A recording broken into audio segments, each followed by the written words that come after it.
नमस्कार साथियों, आज मैं मध्य प्रदेश की सबसे हॉट सीट कहे जाने वाली पिछोर में खड़ा हूँ, जहाँ पर अभी अभी एक जनसभा आयोजित की गई थी। वहाँ पर अभी कार्यक्रम खत्म होने जा रहा है और यहाँ पर 2-3 दिन पहले एक कार्यक्रम में यानी कि भाजपा के प्रत्याशी प्रीतम लोधी जनसंपर्क के लिए गए थे, जो कि यहाँ से 30 साल विधायक रहे हुए हैं उस गाँव में। तो वहाँ के कार्यकर्ताओं ने, कांग्रेस के कार्यकर्ताओं ने उन पर हमला किया हुआ था। चलिए मैं वहाँ पर जो वहाँ पर आहत हुए थे उनसे मैं बात करता हूँ, उनके साथ में क्या हुआ था वहाँ पर। भाई साहब, आपका नाम? एडवोकेट राजेंद्र सिंह लोधी। सबसे पहले तो आपकी आवाज के लिए बहुत बहुत धन्यवाद। भाई साहब, आप वहाँ पर साथ में थे? जी बिल्कुल, मैं वहाँ साथ में था। आपके साथ वहाँ पर क्या हुआ है? मैं भाई साहब की गाड़ी में ही था। हम लोगों ने कमलेश्वर मंदिर महादेव जी के दर्शन किए सबसे पहले। इसके बाद मेरा जो मजरा है कमलपुरा, वहाँ पे हमने भाई साहब का सभी ग्रामवासियों से जनसंपर्क कराया। इसके बाद हम लोग शांतिपूर्ण तरीके से ग्राम करारखेड़ा, जो मेरी ग्राम पंचायत है, वहां से हम लोग निकल रहे थे। तो कुछ उपद्रवी लोगों ने पहले से वहां आकर पथराव करना शुरू कर दिया। तो हम लोग हालांकि आगे निकल गए थे, क्योंकि लंबा वो था। हम लोग आगे निकल गए थे। पीछे की गाड़ियों को रोककर उन लोगों ने पीछे की गाड़ियों में बैठे लोगों को मारा, गाड़ियों को तोड़ा। पूरी गाड़ी क्षतिग्रस्त, आपने सोशल मीडिया पे देखा होगा। सभी तरीके से गाड़ियों को टोटल क्षतिग्रस्त किया गया था। तो वहाँ गोलियों की भी आवाज सुनाई दी, गोलियां भी चली? हवाई फायरिंग भी हुई, हवाई फायरिंग हुई उनके द्वारा। इस प्रकार से वो एक ऐसा माहौल क्रिएट किया गया था कि पिछोर की जनता भय में हो जाए। लेकिन आदरणीय प्रीतम भैया जी ने जो सब्रशीलता वहां दिखाई, जो वजनदारी उन्होंने दिखाई है, वो आप सब लोगों के बीच में है कि हम लोग अपने कार्यकर्ताओं को पिटते रहे, हमारे कार्यकर्ता, लेकिन हमने वहां एक सिंगल भी व्यक्ति पे हाथ नहीं उठाया, हमारे किसी भी साथी ने। हालांकि अच्छे उसमें थे हम लोग, लेकिन किसी भी, हमारा वो उद्देश्य ही नहीं था। एक मतदाता, एक प्रत्याशी किसी भी ग्राम में जनसंपर्क करने के लिए जा सकता है, लोकतंत्र में जो अधिकार है। अगर वो किसी पूर्व विधायक या विधायक का गांव क्यों ना हो, प्रत्याशी का गांव क्यों ना हो, उन्हें भी हमने 30 साल तक हर ग्राम में जनसंपर्क कराया। हमारी जाति के लोगों ने, हमारे वर्ग के लोगों ने वोट दिया हो या ना दिया हो विधायक जी को, लेकिन विधायक जी का कभी अपमान किसी भी जाति ने नहीं किया। हमारे ग्राम के पास में, करारखेड़ा के पास में एक पारेसुर ग्राम है, जहां से विधायक जी कभी भी नहीं जीतते हैं, लेकिन घर घर विधायक जी का स्वागत होता है। अतिथि देवो भव की जो कहावत है, इस प्रकार से हम तो उसी आशा उम्मीद के साथ गए थे। अगर ऐसा हमें पता होता, ऐसा, हाँ खबरें आई थी, लेकिन ऐसा विश्वास नहीं था, क्योंकि ऐसा भी होता है कुछ लोग माहौल खराब करने के लिए झूठी अफवाहें फैला देते हैं वो लोग। हमने सोचा कि हो सकता है दूसरा व्यक्ति जो बोल रहा हो सकता है वो झूठी अफवाह फैला रहा हो, तो हम लोगों ने उस वजह से जाना ठीक समझा कि अतिथि देवो भव की जो भावना, हो सकता है वो लोग हमारा सम्मान ना करें, हो सकता है अपमान, लेकिन नहीं करेंगे। हमने उन्हें अच्छे उसमें लिया, लेकिन वहां से हमें निगेटिव बातें वहां मिली। और एक सोशल मीडिया पे एक वायरल वीडियो जो हो रहा है, वो झूठा वीडियो है। हाँ, उस बारे में वीडियो में बता रहे हैं कि उन्होंने जाके पहले उपद्रव किया है यहाँ पर पत्थर में। पहले तो मैं बता दूं कि वो वीडियो स्पष्ट दिखाई दे रहा है, जो वो वीडियो बना हुआ है वो वहां का नहीं है, वो पिछोर का है।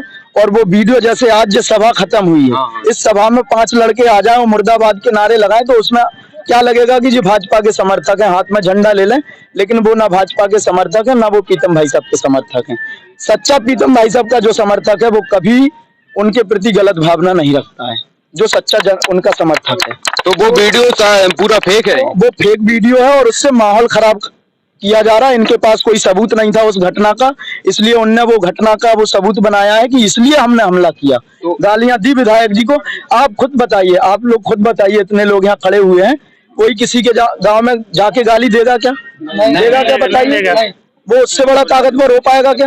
देगा क्या? नहीं देगा। तो आप खुद समझ जाइए कि जो फेक वीडियो है और जानबूझ के इस वीडियो को षड्यंत्रकारियों के द्वारा बनाया गया है। हमारा कोई उद्देश्य नहीं था, हम शांतिपूर्ण तरीके से, भाई साहब हाथ जोड़े की स्थिति में थे, मैं भी हाथ जोड़े, माताओं बहनों से हम ऐसे झुक झुक के वोट का आह्वान कर रहे थे कि भाजपा पार्टी को वोट देना। लाडली बहनों वाला गाना चल रहा था, जो बटन दबाना फूल को, और ऐसे सारी एक्टिविटी थी। इसके बाद वो जो घटना हुई आप सब लोगों के बीच में है।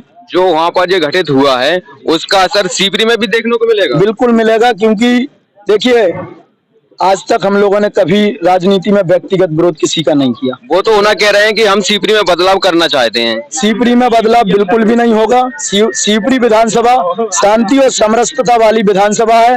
मैं तो सीपरी विधानसभा के लोगों से कहूंगा कि अगर आप सीपरी में शांति और समरसता अगर रखना चाहते हो, तो आदरणीय देवेंद्र जैन जी को वहां से विधायक बनाएं, भाजपा पार्टी के उम्मीदवार को वहां जिताएं।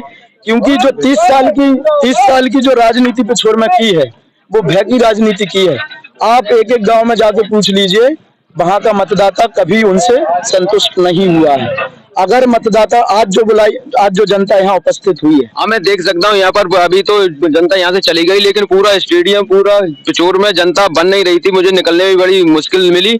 और यहाँ पर ये पूरी जनता किस लिए आई थी? देखिए आज जो जनता थी प्रीतम भाई साहब के जन समर्थन में यहाँ आए हुए थे लोग। हम चाहते तो हम किसी बड़े लीडरशिप को भी यहाँ बुला सकते थे, लेकिन विपक्षी लोगों के द्वारा बार बार कमेंटबाजी की जाती थी कि वो तो भीड़ महाराज के वजह से आ गई, वो इनके वजह से आ गई ऐसे। लेकिन हम लोगों ने इस बार आदरणीय प्रीतम भैया को ही मुख्य अतिथि बना के, और सभी जो भाजपा पार्टी के पदाधिकारी हैं उनके द्वारा आज देखने को मिला होगा जन सैलाब।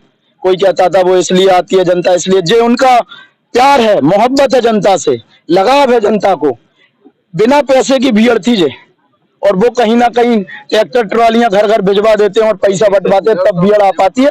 हमारी भीड़ सिर्फ फ्री की वो थी, वो हमारे आत्मा से जुड़े हुए लोग हैं, दिल के लोग हैं। प्रीतम भैया ने एक एक घर में, हर घर में प्रीतम पैदा किया है, हर घर को इतना सशक्त और मजबूत उन्होंने बनाया है कि आज आपको जन सैलाब देखने को मिल ही गया होगा। ठीक है, धन्यवाद। चलिए अभी हमारे बीच में एक भारतीय जनता पार्टी के कार्यकर्ता मिले, उनसे चर्चा की और जो वहां पर जो हुआ उनके बारे में उन्होंने पूरी जानकारी बताई। हाँ देखिए मैं सभी से एक आह्वान जरूर करूंगा आपकी आवाज के माध्यम से कि देखिए राजनीति कभी व्यक्ति विशेष के विरोध में नहीं होना चाहिए। जिस प्रकार करारखेड़ा में जो घटना हुई है वो एक व्यक्ति विशेष को लेकर हुई है।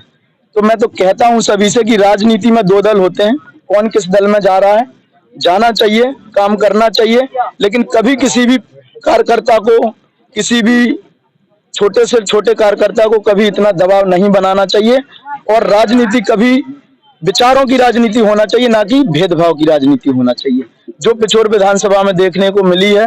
तो मैं तो सभी से आह्वान करूंगा कि कभी भी राजनीति में व्यक्तिगत विरोध किसी का भी ना करें, व्यक्तिगत किसी को गाली गलौज ना करें, शांति व्यवस्था बनाए। राजनीति चुनाव 5 साल में एक बार होते हैं, हम सब लोगों को भाईचारे से रहना है। चुनाव खत्म हो जाते हैं, दो दल जो रहते हैं क्षेत्र के ही रहते हैं, और अगर दल नहीं होंगे तो फिर लोकतंत्र कैसा? दो प्रत्याशी होते ही हैं, कांग्रेस का भी होता है, भाजपा का भी होता है, बीएसपी का भी होता है, तमाम दलों के प्रत्याशी होते हैं। तो हमें आपस में मनभेद नहीं करना चाहिए।